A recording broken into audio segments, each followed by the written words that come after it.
I was driving back from the estate attorney's office, on cloud nine, ready to tell my son that my brother, who had no children of his own, had left me his entire farm and a bank account with a balance in the millions. But as I pulled up to the house, I heard the voices of my son Mason and my daughter-in-law Harper drifting out through the open window, and I froze. I was horrified, completely and utterly horrified, because what came out of that window weren't words of love or affection or anything resembling the family I thought we were. They were daggers. They were pure poison distilled into every single syllable. I stood there, paralyzed in my own front yard, the documents from the attorney trembling in my hands, while my entire world crumbled in a matter of seconds. Let me back up just a few minutes, because you need to understand the cruel irony of this moment. You need to understand that I had been floating, literally floating on a cloud of happiness that I hadn't felt in decades. I had just walked out of the estate attorney's office at 4:30 in the afternoon, and the sun was still shining with that golden October light that makes everything look like a movie. The lawyer, a serious man with thick glasses and a monotone voice, had spoken the words I never imagined I'd hear. "Miss Eleanor, your brother Arthur has left you everything in his will. The 500-acre farm, the main farmhouse, the arable land, and a bank account with a balance of $850,000. $850,000 at 68 years old. After a lifetime of breaking my back, sacrificing everything, living paycheck to paycheck, suddenly, out of nowhere, salvation, financial freedom, the end of all my worries. I signed the papers with shaking hands, shoved everything into a manila folder that I clutched to my chest as if it were the most valuable treasure in the universe, and walked out of there, feeling that for the first time in my existence, God was smiling at me. For the first time, after so much loss, so many tears, so much pain, something good was happening to me. Something huge. Something that would change everything. I drove the 20 minutes to my house with a goofy smile plastered on my face. I couldn't stop imagining the scene. I would arrive, open the door, find Mason and Harper in the living room, and tell them with feigned calm, "I have something to tell you." I imagined their faces full of curiosity. Then the revelation, the screams of joy, the hugs, the tears of happiness. My son lifting me off the ground like he did when he was young. Harper crying with emotion, that daughter-in-law I always treated like my own flesh and blood. The three of us hugging, planning the future, dreaming together. Finally, after 3 years of them living with me in my small house because they were in financial trouble, I could truly help them, buy them a house of their own, fund Mason's photography business, give Harper that trip she always mentioned, be the matriarch who rescues her family. The scent of honeysuckle drifted in through the car window, mixing with the smell of damp earth from the last rain. Everything seemed perfect, blessed, as if the universe were finally compensating for decades of suffering. Because I had suffered. God knows I had suffered. I was widowed at 30 with a 4-year-old boy in my arms. My husband died in a stupid accident, crushed by a truck that ran a stop sign. Overnight I was left alone, with no income, no plan, with a child who looked at me with those huge eyes, not understanding why Daddy wasn't coming home. And do you know what I did? I didn't crumble. I didn't give myself the luxury of crumbling. I worked 3 jobs simultaneously for years. I cleaned houses at 5 in the morning, worked retail from 8 to 4, and did alterations and sewing at night until my eyes closed from exhaustion. I slept 4 hours, if I was lucky. My hands were destroyed, rough as sandpaper, scarred by needles and cleaning chemicals. But Mason never went hungry. He never lacked for anything. I gave him an education, college, opportunities. I sold my mother's jewelry, the only pieces I had, to pay for his degree. I never remarried, even though I had suitors, because all my energy, all my love, all my time, I gave to him, only to him. When he met Harper 10 years ago, I thought my sacrifice had finally been worth it. She was an educated girl, sweet, who seemed to genuinely love him. She treated me well, called me on the phone, included me in their plans. When they got married 7 years ago, I cried tears of happiness at that wedding, which I financed myself by draining 3 years of savings. I thought, finally my son has a partner. Finally, he won't be alone when I'm gone. I helped them with the down payment on their first apartment. I bought them furniture. I paid for their honeymoon, all with a smile, because for me there was no greater joy than seeing them happy. 3 years ago, when they knocked on my door with suitcases and defeated faces because they had lost their jobs and couldn't pay rent, I opened my home without thinking twice. "Stay as long as you need," I told them. My house was small, modest, with a leaky roof and pipes that made strange noises, but it was theirs. I never charged them a cent, never asked them to contribute to the bills. On the contrary, I kept helping them with the little I had from my miserable Social Security check. I cooked for them, washed their clothes, tried to make life more bearable for them. Because that was me, a mother who sacrifices until her last breath. And now, with this $1 million inheritance, I could finally do everything I always dreamed of for them. Fix the house, buy them a new car, fund Mason's dreams, give Harper the comfortable life she deserved. My happiness was completely intertwined with theirs. That's what I thought as I parked my old sedan in front of the house. That's what I believed when I got out with my purse and that manila folder pressed tight against my chest. But then, something changed. A strange silence wrapped around me when I stepped onto the front lawn, a sensation in my stomach, like a primal warning, something my body knew before my mind did. The front door was ajar, as always. The living room window open, and from that window facing the front, voices drifted out. The voices of my son and my daughter-in-law. They were speaking in a tone I had never heard from them. Conspiratorial, urgent, cruel. I stopped 10 feet from the door. I don't know why. Something told me not to go in yet. To listen first. And then the words reached my ears with brutal clarity, as if the universe wanted to ensure I didn't miss a single syllable. "I can't take it anymore, Mason. I can't keep pretending I care about that old woman." It was Harper's voice, my sweet daughter-in-law, but it sounded different, filled with disdain, filled with hate. Every day that passes is more unbearable. Her constant complaining, her smell of mothballs, the way she chews her food. It makes me want to vomit. My heart stopped. I literally felt it stop in my chest. And the voice of my son, my Mason, the boy I carried in my womb, whom I nursed, whom I raised alone with blood and tears, responded with a dry laugh I had never heard before. "I know, babe. Believe me, I know. But we have to hold on a little longer. It's our house, technically. She's not going to live forever." The words came out of his mouth so naturally, so coldly, that I felt the ground opening up beneath my feet. My legs began to tremble. The manila folder slipped a little through my sweaty fingers, but I couldn't move. I was rooted there, like a tree with roots piercing the concrete, forced to listen to my own destruction. "A little longer?" Harper's voice rose in pitch, full of frustration. "Mason, it's been 3 years. 3 years of my life wasted, living with that woman who thinks she's a saint because she put a roof over our heads, as if we were begging for charity. This house should be ours, completely ours. Without her invading every space, without having to fake affection every damn morning. I'm sick of her repetitive stories about how much she suffered, how much she sacrificed. We know. We get it. But that doesn't make us her slaves forever." Every word was a direct punch to the gut. I felt nauseous. I felt the air turning dense, unbreathable. The scent of honeysuckle that seemed beautiful moments ago was now choking me. Invader? In my own house? The house I bought with the sweat of 3 simultaneous jobs? The house where I welcomed them with open arms when they didn't have a pot to piss in? "You're right," said Mason, and his agreement was worse than any direct insult. "But think about the practical side. If we kick her out now, we'll look like the villains to the whole family, to the neighbors. You know how people are.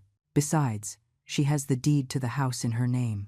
We can't do anything legally. But if we wait, if we are patient, when she goes, everything will be ours automatically.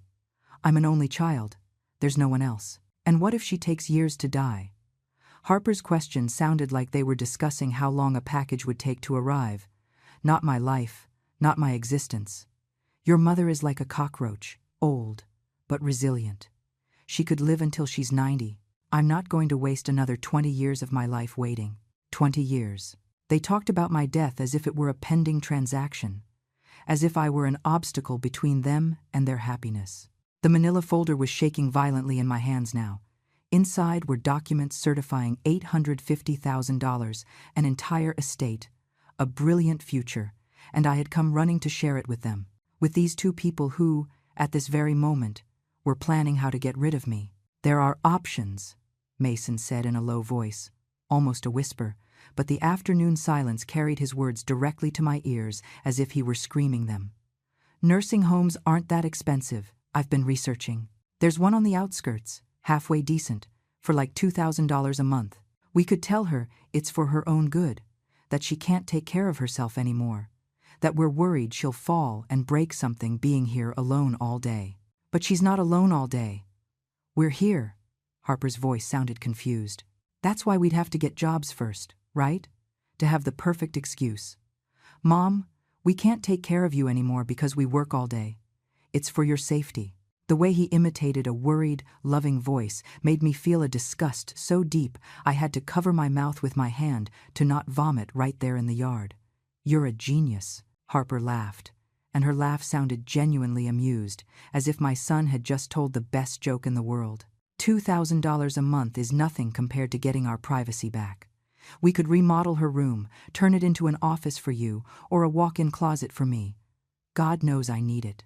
And finally, we could have the house how we want it, without her horrible ceramic knickknacks everywhere, without her crocheted doilies on every piece of furniture. The doilies I crocheted by hand for years, on those endless nights after doing alterations for others, because I wanted my house to look nice despite being poor. The ceramic figurines I bought one by one at flea markets, on my days off, because it was the only thing I could afford to decorate with. All that I had built with so much love, reduced to garbage in their eyes. And what about her social security? The true interest. It had always been about the money. If we put her in a home, could we keep part of her check?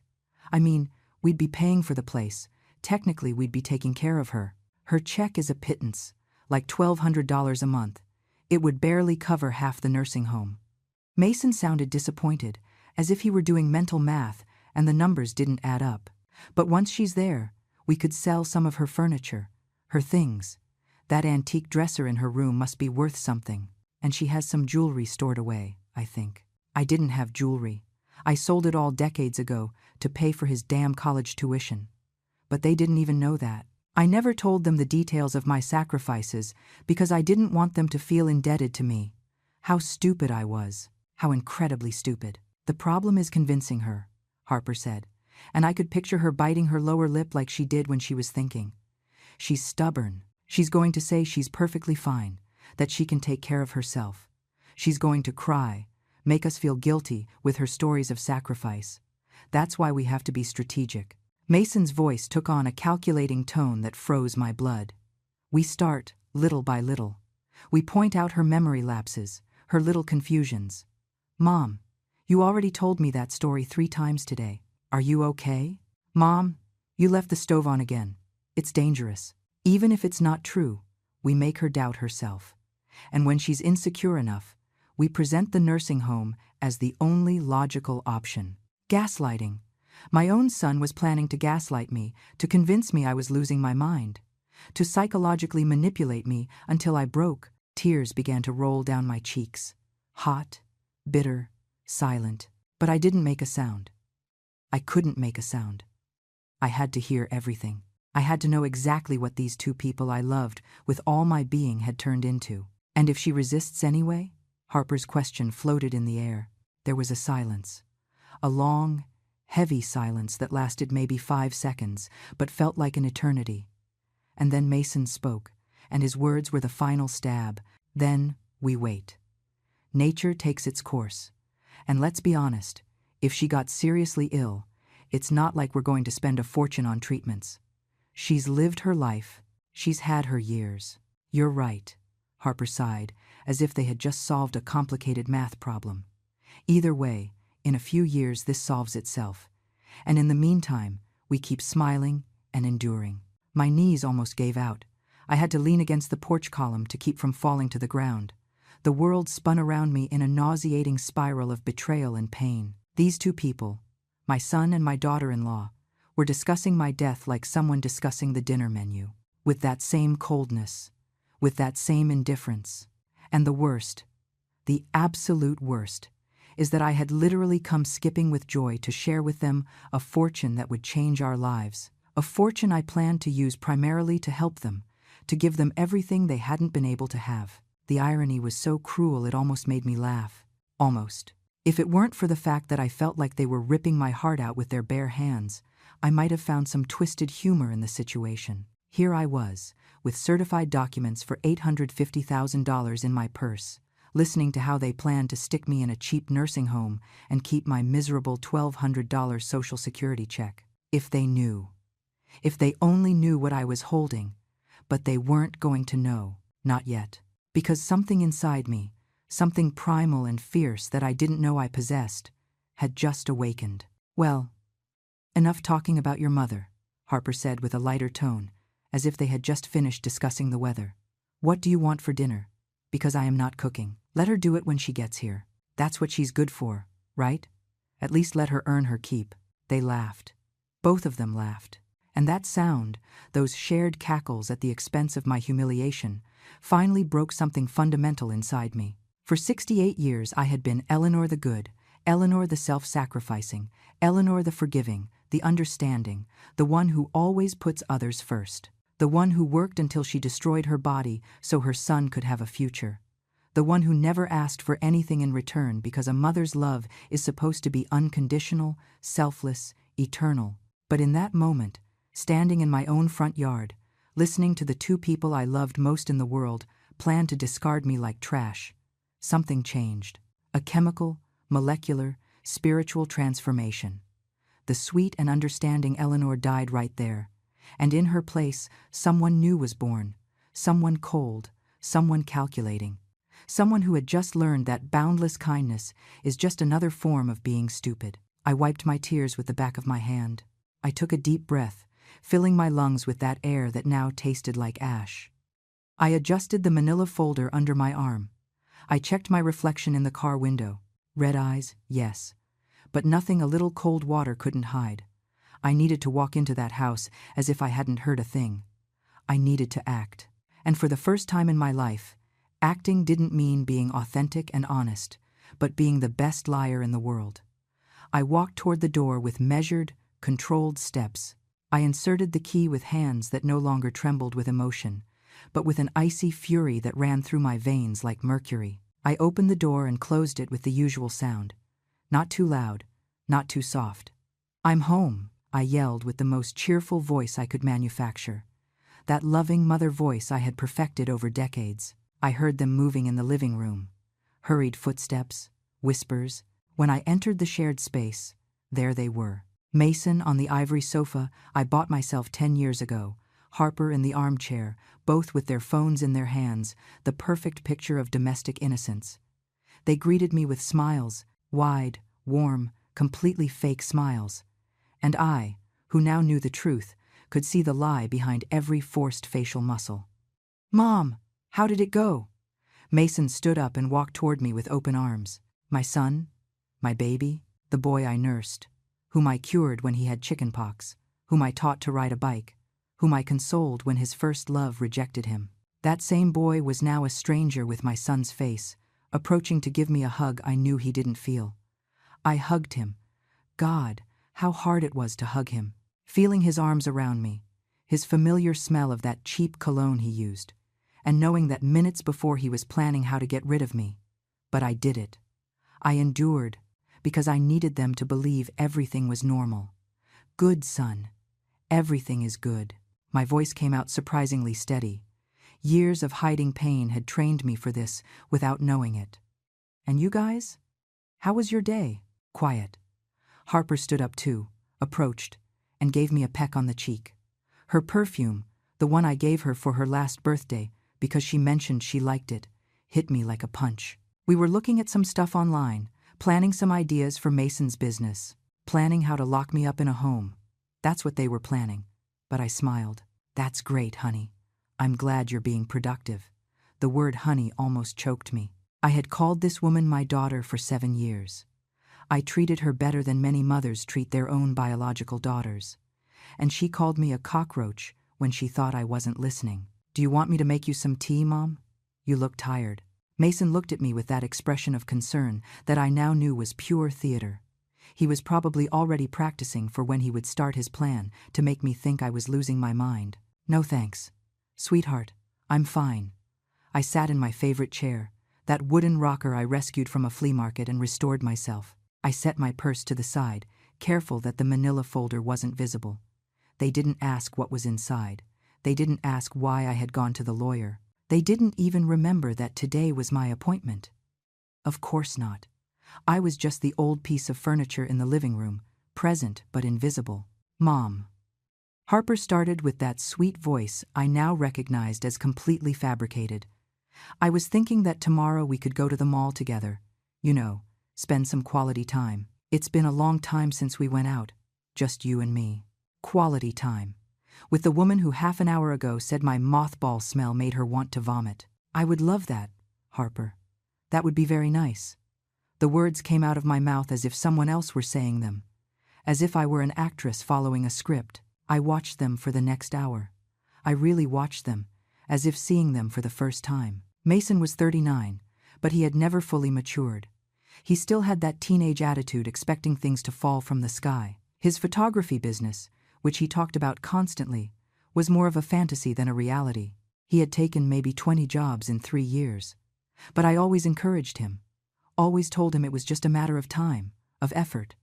Now I realized I had spoiled him. I gave him so much, forgave him so much, that he never learned the real value of things, nor respect for the person who gave them to him. And Harper, 36, pretty in a conventional way, with that long brown hair she cared for religiously, and those nails always perfect despite not working. How did I not see the shallowness before?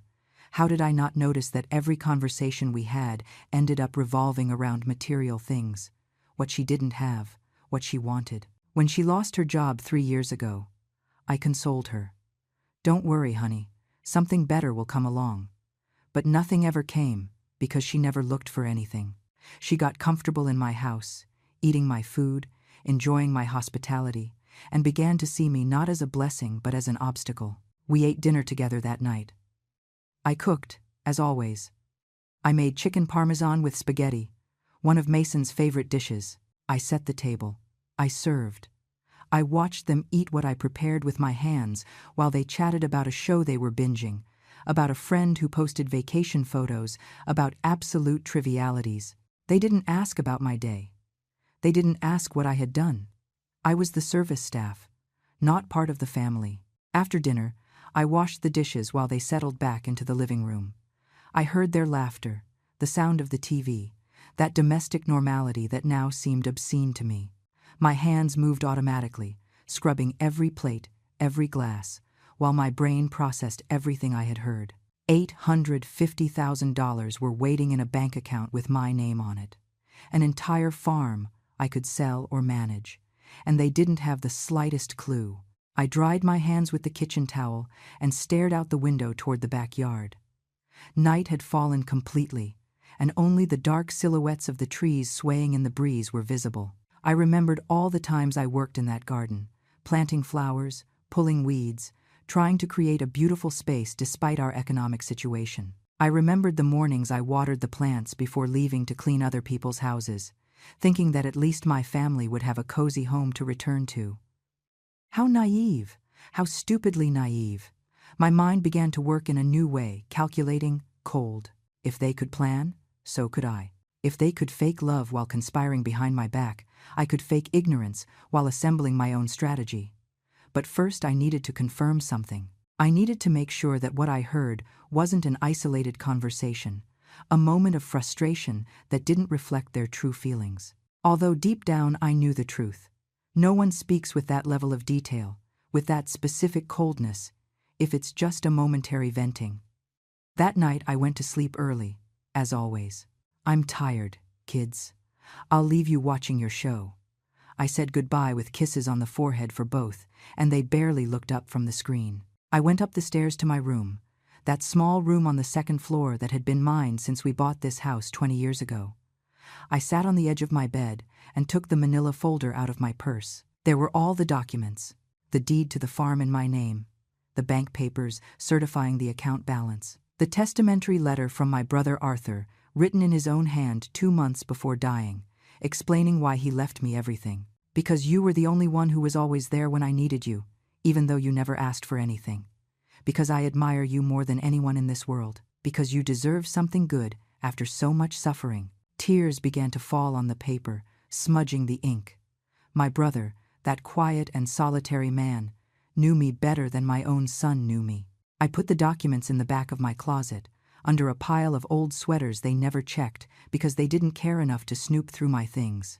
I lay in the dark with my eyes open, staring at the ceiling, and for the first time in decades, I allowed resentment to flow freely through my veins.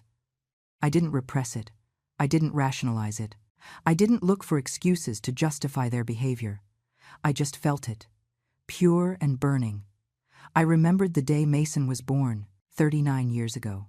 It was a difficult birth, 23 hours of labor.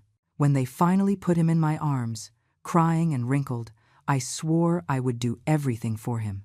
Everything. And I kept that promise to the point of losing myself in the process. I never went back to school, even though I had dreamed of being a teacher. I never pursued my own dreams because all my energy went into funding his. I never gave myself permission to be selfish, not even for a moment. And for what? To raise a man who planned to lock me in a cheap nursing home and keep my $1,200 pension. A man who had calculated how much my antique dresser would be worth. A man who literally said he wouldn't spend money on treatments if I got seriously ill because I had already lived my life. The rage I felt in that moment was different from anything I had experienced before. It wasn't hot or explosive. It was cold, dense, heavy as lead. It settled in my chest and stayed there, slowly transforming into something more useful. Determination. If they could be cruel, I could be relentless. If they could plan my end, I could plan their awakening. Not their death, of course. I wasn't like them. But certainly their reality check. Their moment of truth. Their downfall. The next 3 days were an acting exercise that deserved an award. I got up every morning and played my role of loving mother with surgical precision. I made breakfasts. I cleaned the house. I washed their clothes. I smiled when they talked to me. I nodded when they told me their insignificant plans. And all the while, behind my eyes, there was a machine calculating, measuring, planning. I observed them like a scientist observes specimens in a lab. I noticed how Harper spoke to me with that exaggerated sweetness people use when trying to manipulate someone they considered dumb. I noticed how Mason asked about my health with a new insistence, probably already starting his strategy to make me doubt myself. "Did you sleep well, Mom? I heard you get up 3 times to go to the bathroom last night. Are you sure you're okay?" I never got up 3 times. He was lying, planting seeds of confusion. On the 4th day, I made a decision. I couldn't go on like this indefinitely, living in this farce, pretending I didn't know what I knew. I needed to confirm just how far their betrayal went, and I needed to do it in a way that gave me absolute advantage. So I did something I had never done in my life. I acted with cunning. That afternoon, I announced I would go visit my friend Linda, who lived on the other side of town. "I'll probably be back late, don't wait up." This was unusual. I almost never went out at night. I saw how they looked at each other, how their eyes lit up with that barely disguised joy of having the house to themselves. I left with my purse and drove to the corner. I parked the car on the parallel street, where they couldn't see it from the house, and stealthily walked back. I entered through the back garden door, the one we never used and that I knew they wouldn't lock. I stayed in the kitchen, in the shadows, completely still, barely breathing. I didn't have to wait long. Within 15 minutes they started talking, this time without whispers, without precautions, with the confidence of someone who believes they are completely alone. "Thank God she left," Harper said with a dramatic sigh. I couldn't stand another minute of pretending. My face hurts from smiling so much. "I know, babe, but you're doing great." Mason's voice sounded proud. "In a few more weeks we start phase 2 of the plan. I've already investigated 3 facilities. The cheapest one is on the outskirts, like I told you. $2,000 a month. With her Social Security, it almost covers it. And when will we tell her?" Harper sounded anxious, like a child waiting to open Christmas presents. "Soon, But first, I need her to sign some papers. My blood ran cold. There's a lawyer a friend recommended. He says I can get her to sign a power of attorney claiming it's to make things easier for her, so I can handle paperwork for her because at her age, it's complicated. Once I have that power, I can sell the house without her realizing it until it's too late. Sell my house. The house I bought with years of work. The house whose deed was in my name. They planned to legally defraud me, strip me of the only thing I had, and leave me in a nursing home with the bare minimum. The level of their betrayal had no bottom. You're brilliant. Harper laughed. And she'll sign just like that. She trusts me blindly. She would never question anything I asked her. The arrogance in his voice made me clench my fists until my nails dug into my palms. She's spent her whole life being the self-sacrificing martyr. She's too good for her own good. Too stupid. Stupid. My son called me stupid. That word echoed in my head like a church bell. Stupid. All those sleepless nights working to pay for his college. Stupid. All those times I skipped meals so he could eat well. Stupid. All those years sacrificing every personal desire, every dream, every chance at happiness. Stupid. Kindness interpreted as weakness.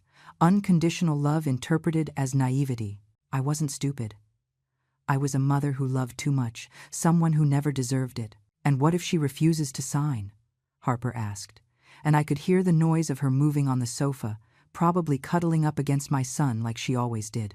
She won't refuse.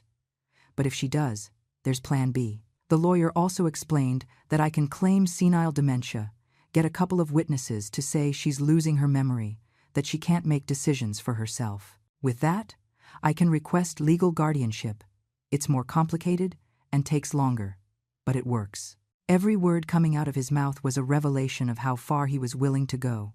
My son was willing to destroy my reputation, to make me look like a demented old woman in front of authorities and acquaintances, just to steal what was mine.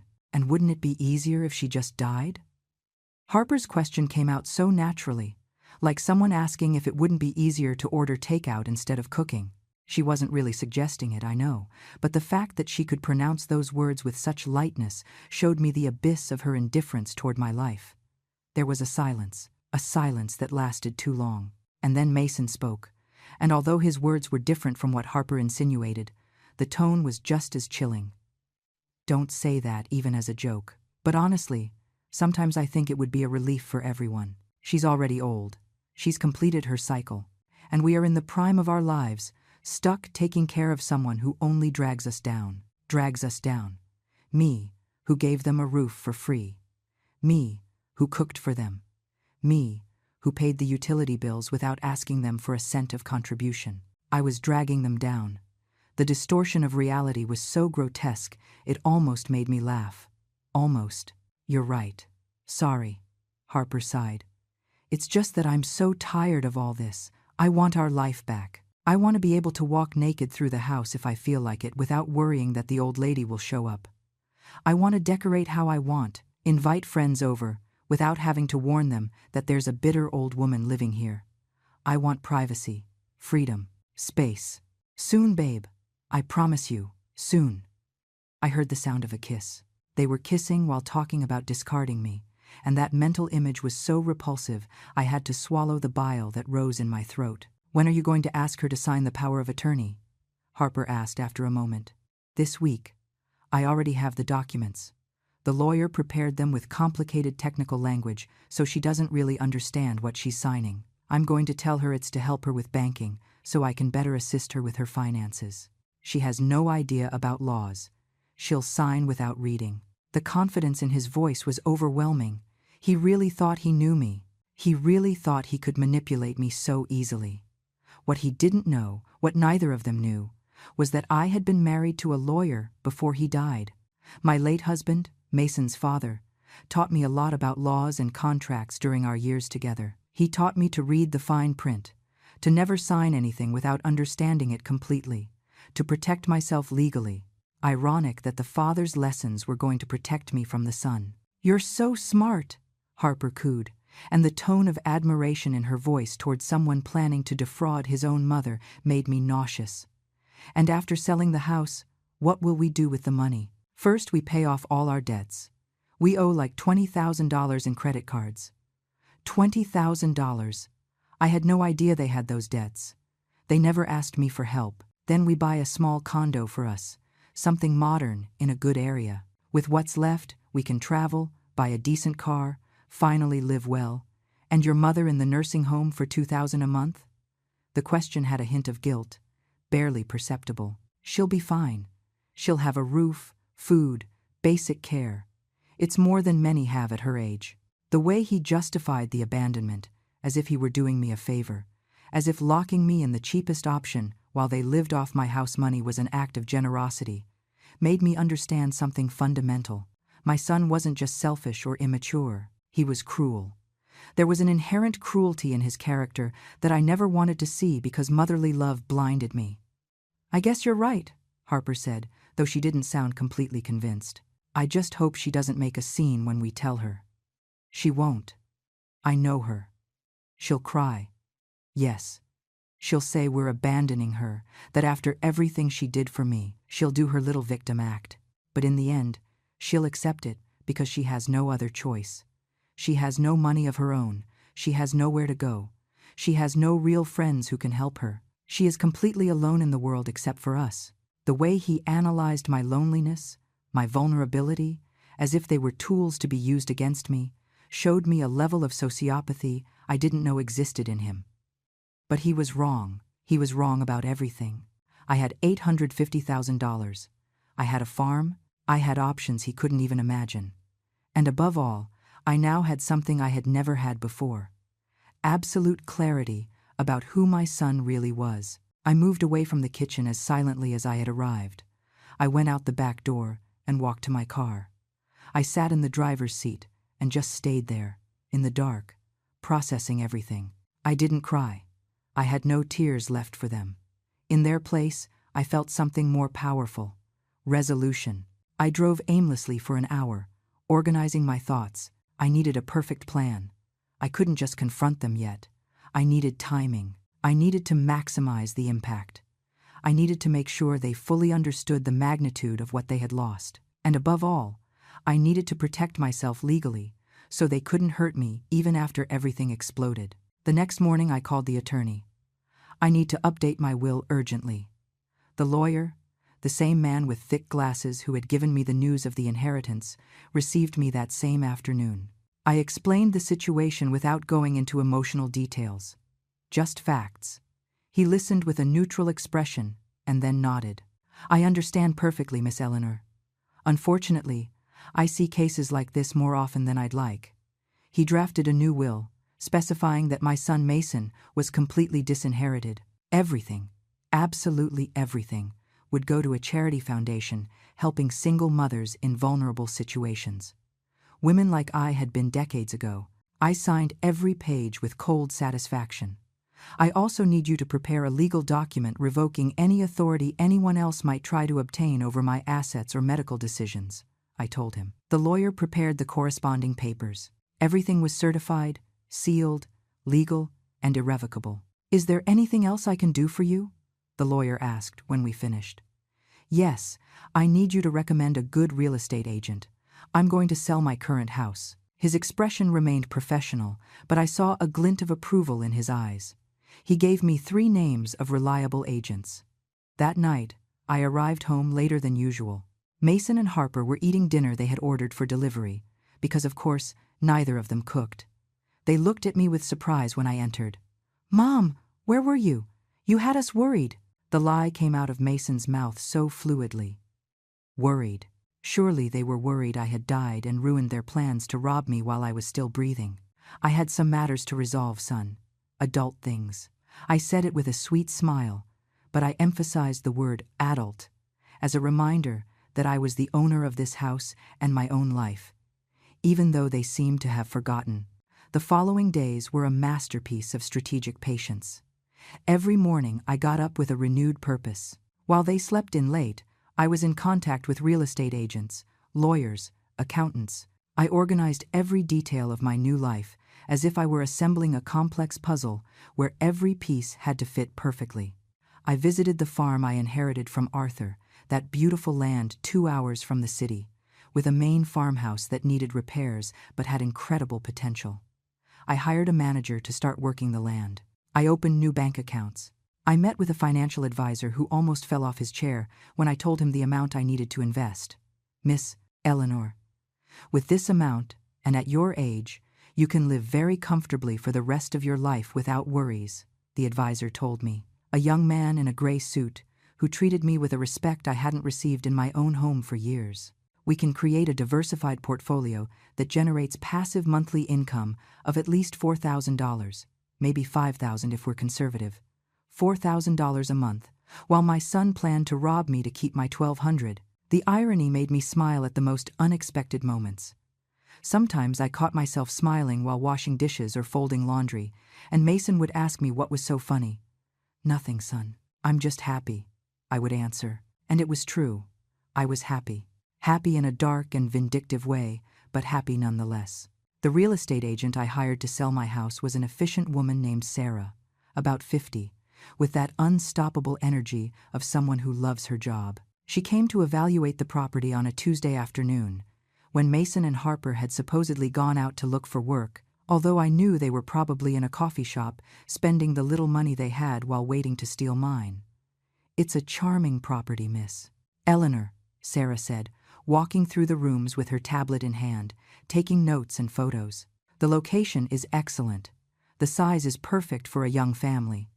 With some minor repairs, we could put it on the market for $320,000, maybe up to $350,000 if we find the right buyer." $320,000. The house I bought 20 years ago for $80,000, working like a slave, was now worth 4 times more, and my son planned to sell it out from under me, keep the money, and stick me in a dump of a nursing home. The rage I felt was so intense I had to sit down. "Are you okay?" Sarah approached with genuine concern. Yes, I'm just emotional. This house has a lot of memories." I wasn't lying. It had memories, some good, from when Mason was a child and still genuinely loved me, when we played in the yard and he hugged me before sleeping, and recent horrible memories of betrayal and cruelty. I understand perfectly. Selling a house is always an emotional process. Sarah patted me on the shoulder. "But I assure you we will find the perfect family for this place. When do you want to list it?" "As soon as possible. Let's say in 2 weeks.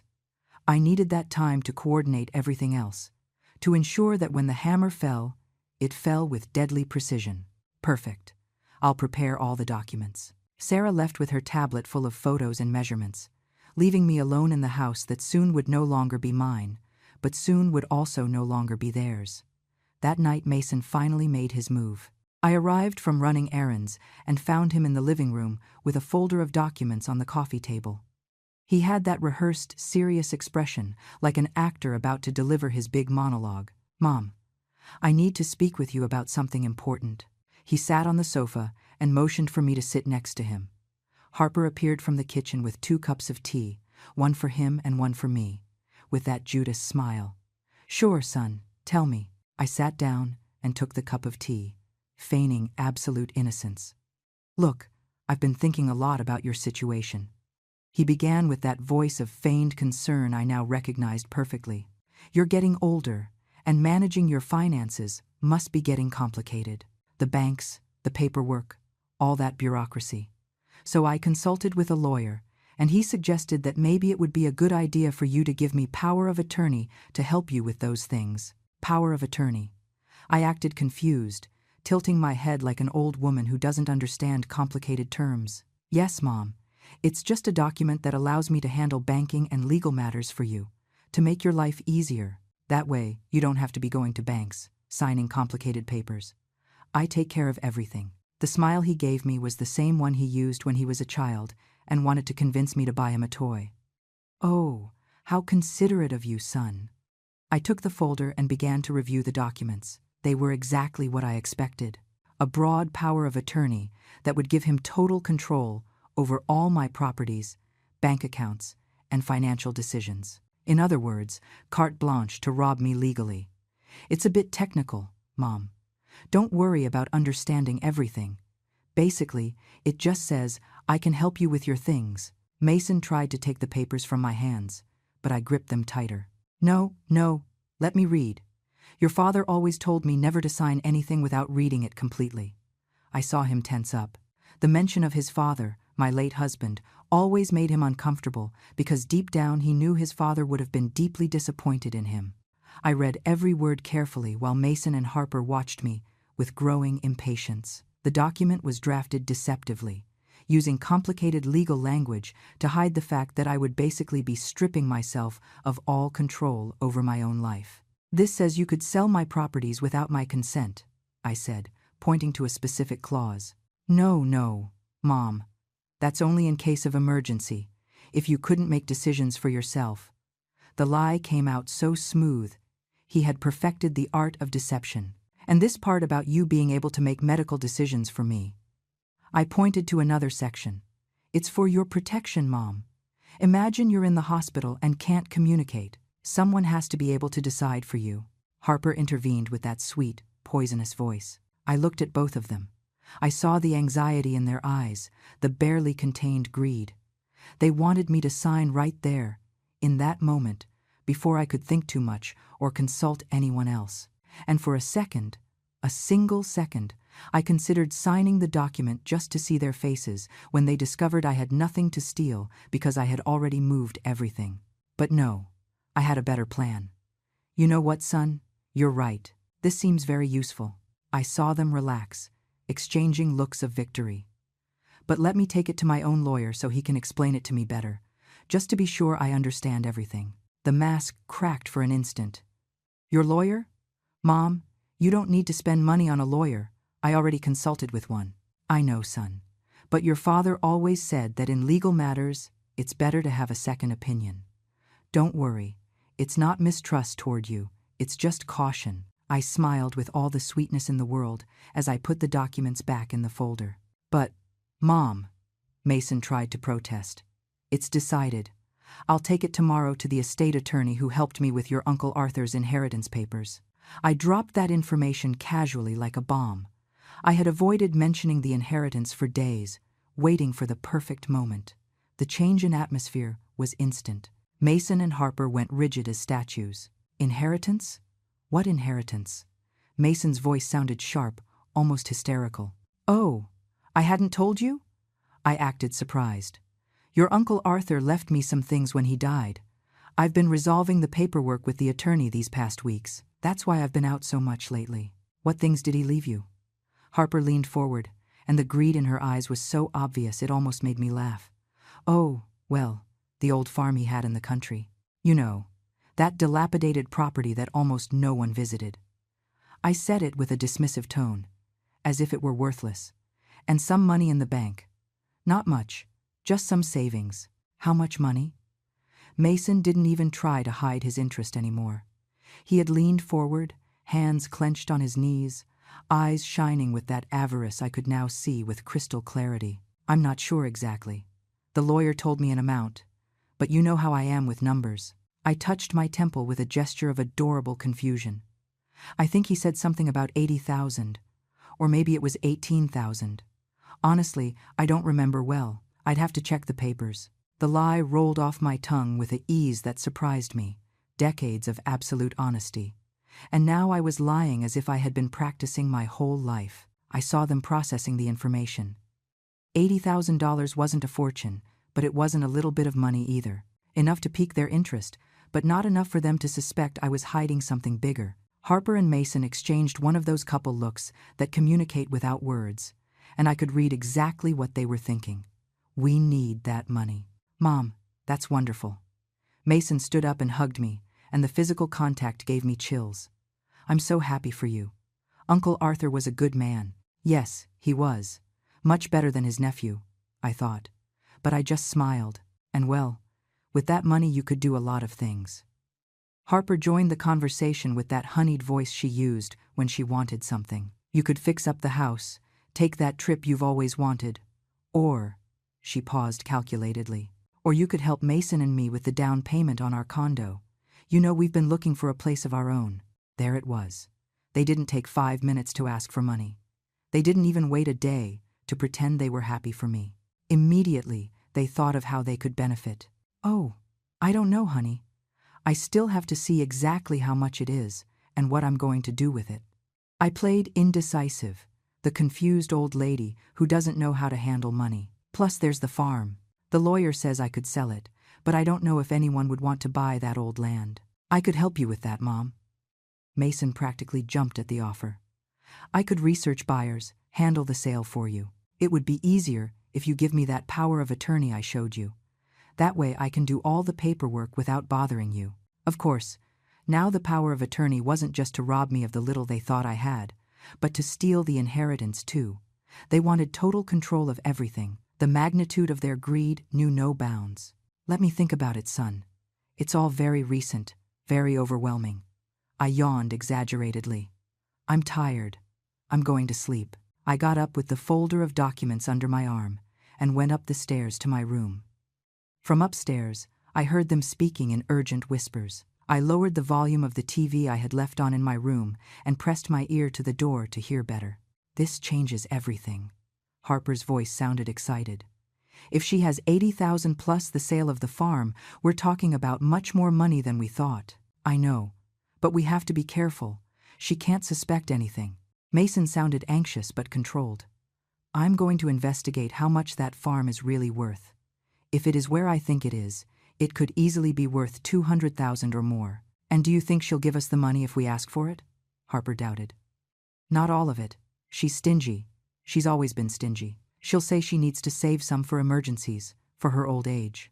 That's why I need her to sign that power of attorney. Once I have it, I can sell everything without her noticing until it's too late.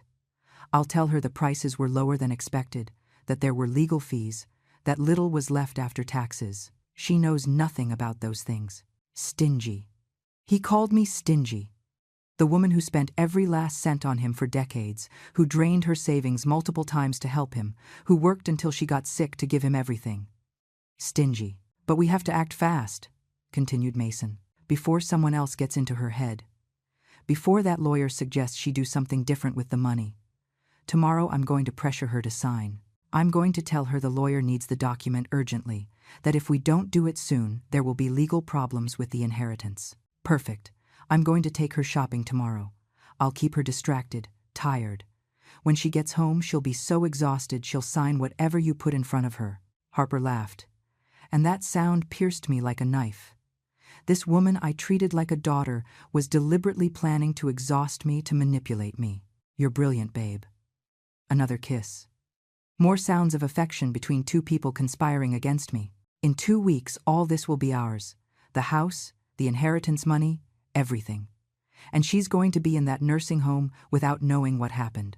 I moved away from the door and sat on my bed. My hands were shaking, but not from fear or sadness, from anticipation, from power, because they didn't know I knew. They didn't know that every word they uttered was only digging their grave deeper. They didn't know the money was already protected, that the house was about to be sold, that I had changed my will, that I had everything documented with lawyers and notaries. That night I barely slept. Not from anxiety, but from the pure adrenaline of knowing I was about to teach them the most important lesson of their lives. I stayed awake planning every detail of the final moment, that instant when I would reveal everything to them. It had to be perfect. It had to be devastating. It had to leave them without words, without excuses, without an exit. The next morning, Harper appeared in my room early, with a radiant smile. Good morning, Mom. How about today you and I go shopping? It's been so long since we spent time together, just the two of us. Oh, what a nice gesture, honey. I smiled with all the innocence I could manufacture. I'd love that. We had breakfast, the three of us together. A breakfast she prepared for the first time in months. Scrambled eggs, toast, orange juice, all served with smiles and polite conversation. Mason asked me how I had slept, if I felt well, if I needed anything. The acting was so transparent now that I knew their true intentions, that it was hard not to laugh in their faces. Harper took me to the mall in her car. On the way, she talked nonstop about trivial things, keeping me entertained, establishing that false intimacy. We walked through stores for hours. She made me try on clothes she knew I would never buy, showed me expensive shoes, took me from one place to another until my feet genuinely started to hurt. Tired, Mom? she asked with that feigned concern when she saw me sitting on a bench in the mall. A little, yes. I don't have the energy I used to. I let my voice sound weak, fragile, letting her believe her plan was working. Poor thing. Let's go home so you can rest. She took my arm with that condescending delicacy used with the elderly, and we walked slowly toward the parking lot. In the car, while driving back, Harper began her real work. You know, I've been thinking about what you said yesterday regarding your brother's inheritance. Yes. I played distracted, looking out the window. It's a big responsibility to handle that much money at your age. Doesn't it scare you a little? I mean, with so many scammers out there, so many bad people who take advantage of seniors. Her voice dripped with false concern. I hadn't thought about that. I let a touch of anxiety color my voice. Do you think someone might try to rob me? It's possible, Mom. That's why I think it would be a good idea for you to let Mason help you. He's young, he understands these modern things, he knows how to protect money, and above all, he's your son. You can trust him completely. The words came out of her mouth with such conviction that for a moment I wondered if she really believed what she was saying, if she had rationalized her betrayal so much that she genuinely thought they were doing the right thing. I suppose you're right. I sighed as if I were considering it seriously. It's just that I'm a little scared to sign papers I don't fully understand. That's why you have to trust your family, Mom. We would never hurt you. We love you. She held my hand while driving, and the contact of her skin against mine gave me nausea. Those same hands that held me with fake affection had been planning my exile to a cheap nursing home. I looked out the car window while she kept talking, trying to convince me with sweet words and well-rehearsed lies. The streets passed quickly. The same streets I had traversed thousands of times over decades, coming and going from exhausting jobs, always thinking of giving my son a better future. And now that son saw me as an obstacle, as something disposable. When we got home, Mason was waiting in the living room with the same documents from the day before, but this time he had brought a mobile notary, a small man with a briefcase who introduced himself as Mr. Thompson. Mom, I'm glad you guys are here. Look, Mr. Thompson came so we can make the power of attorney official right today. That way you don't have to worry about anything anymore. Mason sounded excited, urgent. Mr. Thompson was a man of about 50, thin, with wire-rimmed glasses and a brown suit that had seen better days. He had that neutral expression of someone who has notarized thousands of documents without really caring about the content of any. He opened his briefcase and took out an official stamp, ink, and several additional sheets. Good afternoon, ma'am.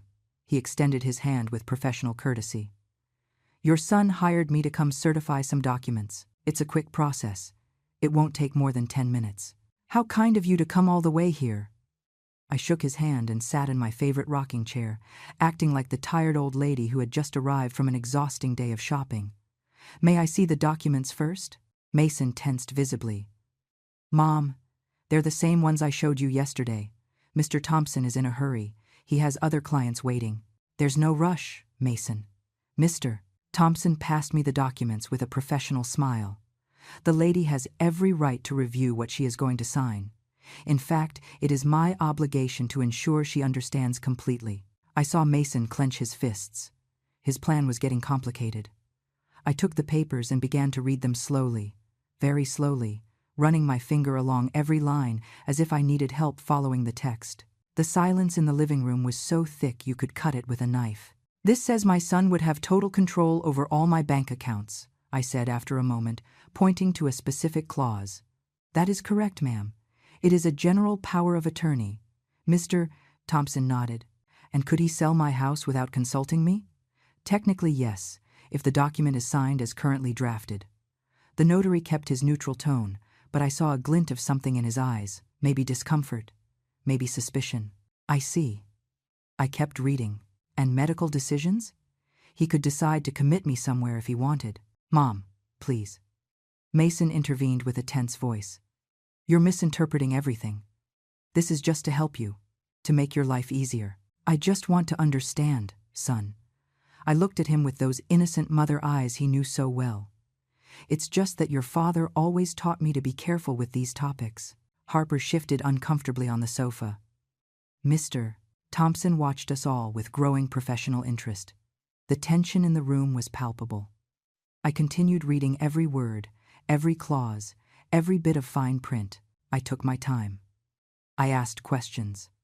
I asked for clarifications. I saw Mason getting more and more desperate, Harper biting her lower lip until almost making it bleed, the notary starting to realize something didn't add up in this situation. Finally, after almost 30 minutes of meticulous review, I closed the folder and handed it back to Mason. "I'm not going to sign this today."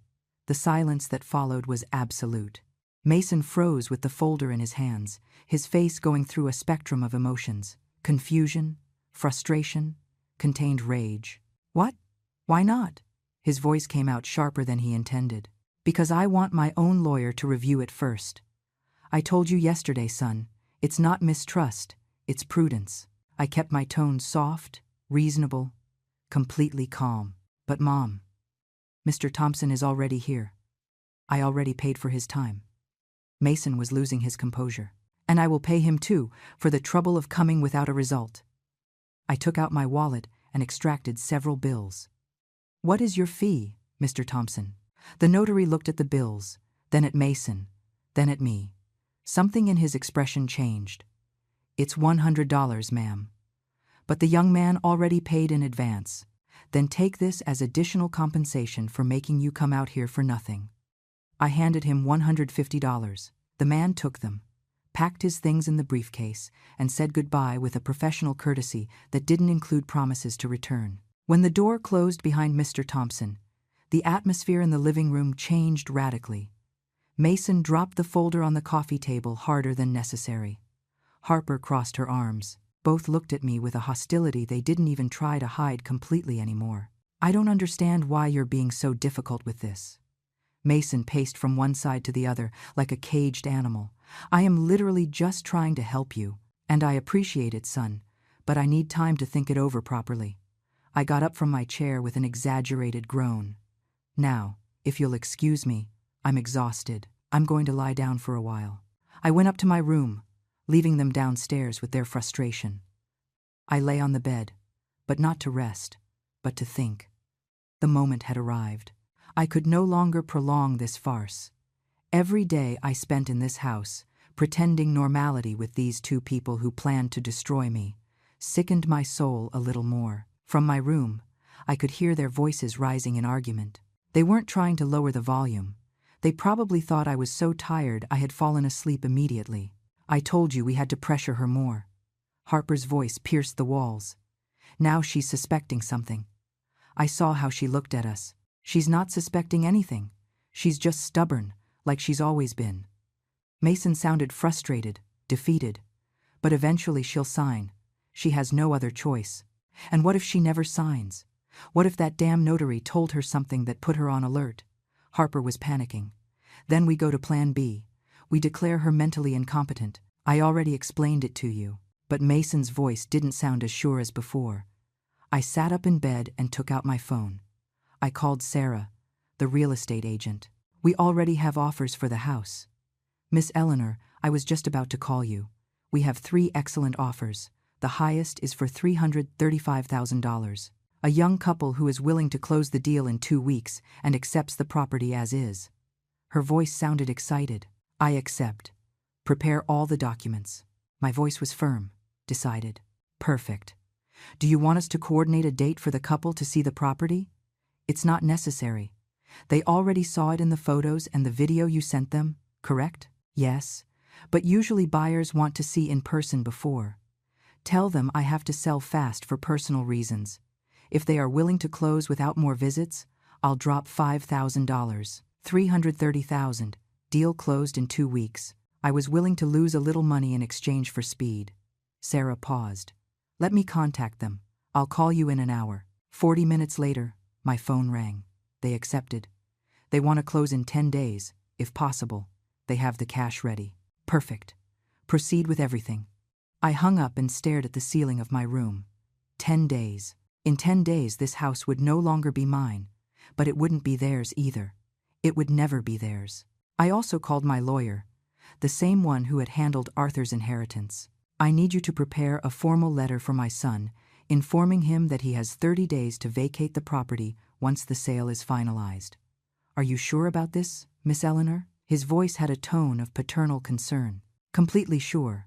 And I also need you to be present when I communicate it to him. I want everything legally documented. Understood. I'll prepare everything. The following days were an exercise in absolute control.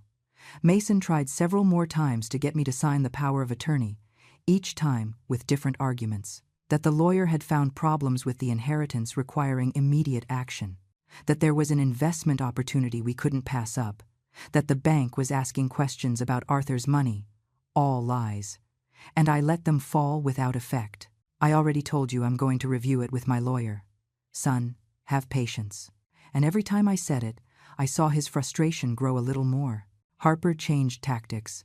She became even sweeter, more attentive, cooking my favorite meals, offering to help me with everything. Mom, let me take you to the bank tomorrow. We can review your accounts together, organize everything. It would be fun. A girl's day. I rejected every offer with politeness, and I saw how behind her smile, resentment grew.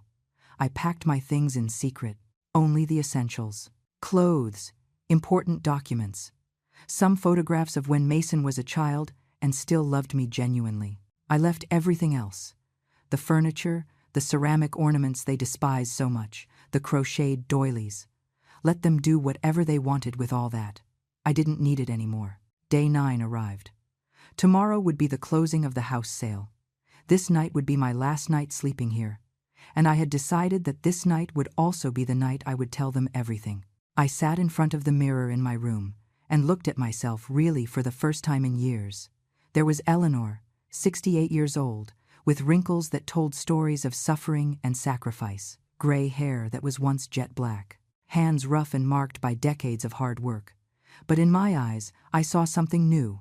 Fierceness, determination, power. I put on my dark green dress, the one I saved for special occasions. I combed my hair with care. I put on light makeup.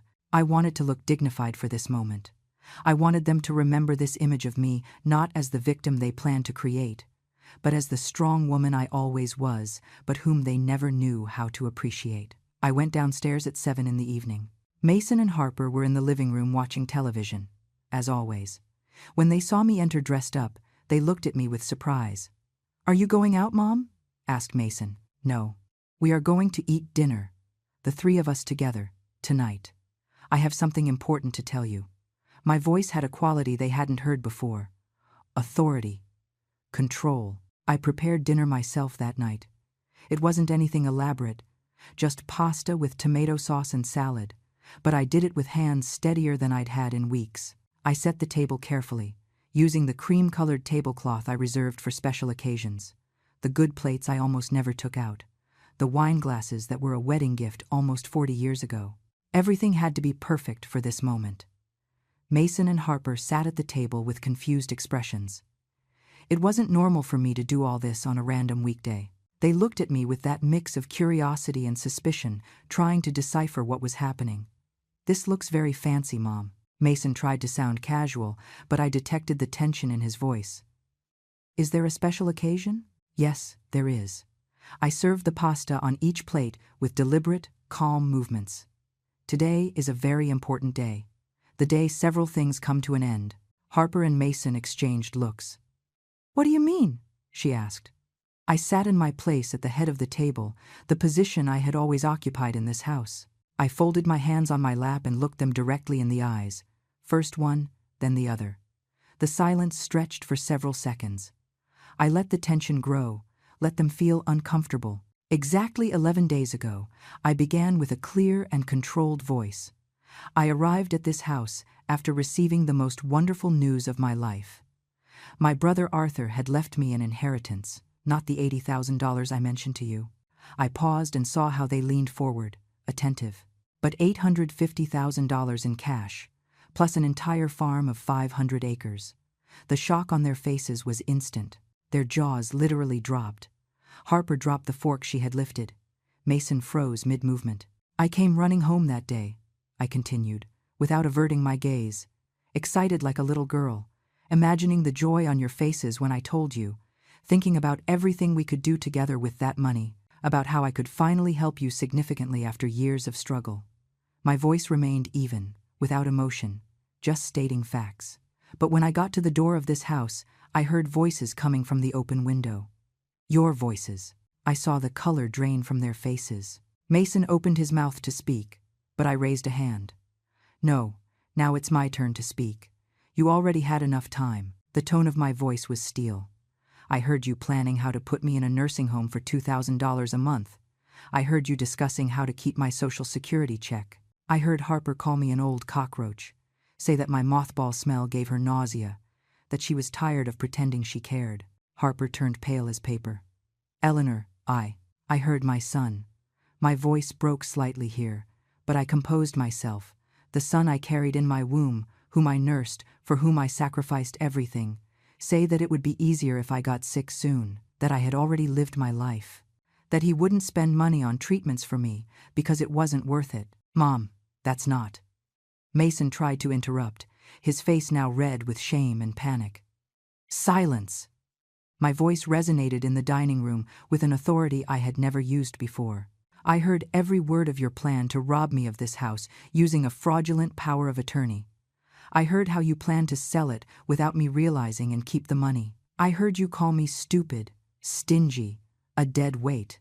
Every word came out of my mouth like a bullet.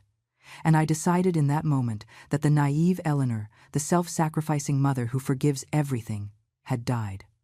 In her place, someone new was born. Someone who was finally going to think of herself first. I got up from the chair and walked to the window, turning my back on them for a moment to regain composure.